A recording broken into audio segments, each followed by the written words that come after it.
All right, this is a first for me. I don't think I've ever in my entire life even opened a can of clams. I've had clam chowder, I've had clams, but this is foreign to me, but it's the only way for me to be able to make clam chowder. And if you haven't guessed it by now, that's what we're making today. If you have access to fresh clams and you want to use that, by all means use that. If this is all you have and you want clam chowder, use this. It's going to be okay. And to be honest, there's not a whole lot of prep for this recipe, so let's get started with the only prep, which is chopping the bacon. Now, I have some super extremely thick cut bacon, as you can see. This is 12 ounces worth of bacon. I'm gonna get them chopped up nice and even so that they can, number one, cook evenly, and number two, look good later. And now that this bacon's diced, we can go ahead and move on with basically the rest of the recipe. And the first thing we need to do is get our bacon into a pan or a pot, you know, if you're a normal person, but for today's purposes, I'm gonna use this pan just because it's easier to see. I've got mine set to medium heat. I'm just gonna throw all this in. Get out of there.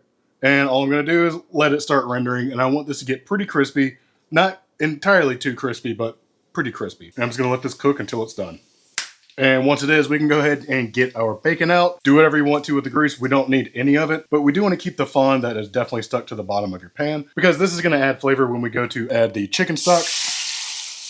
There's 1 cup's worth that I made from chicken base, or better than base, it looks like this. Just get that in there, and then we can immediately add in about 1.5 cups of half and half. And all we're doing for this clam chowder is making a fortified broth that we will thicken with cream cheese, which we'll do in a bit.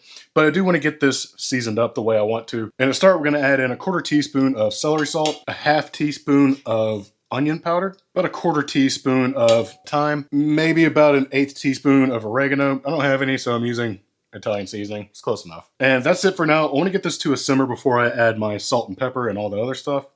So just get this mixed in. And if you want to use a whisk, go ahead and do that and get it all mixed together.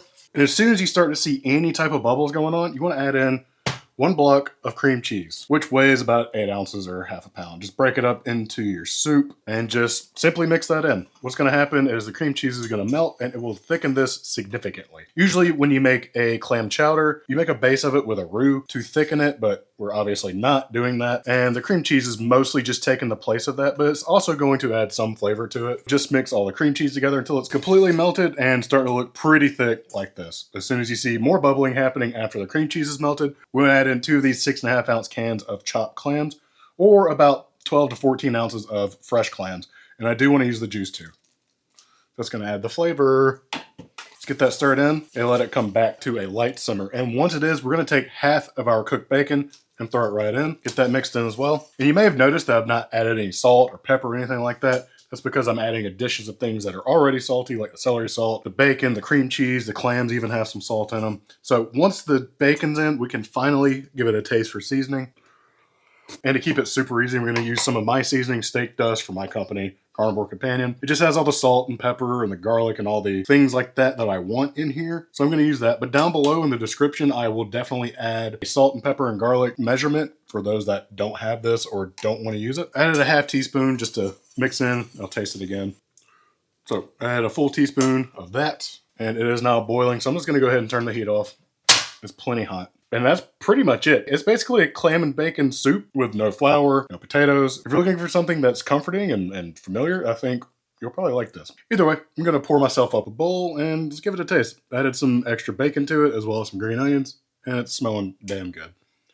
We've done it again. Now, is it like the quintessential clam chowder? Absolutely not. There's nothing in this to like make it super duper thick. But what it is rich, it's very hearty, and it's comforting. And I've seen in my comments that people want something like this, and this might be something you just might not have thought about in a long time. And it's getting to be cold outside, and I think it's a great time to make some new soups. The flavors are great. That's really all I can say about it. This is really good.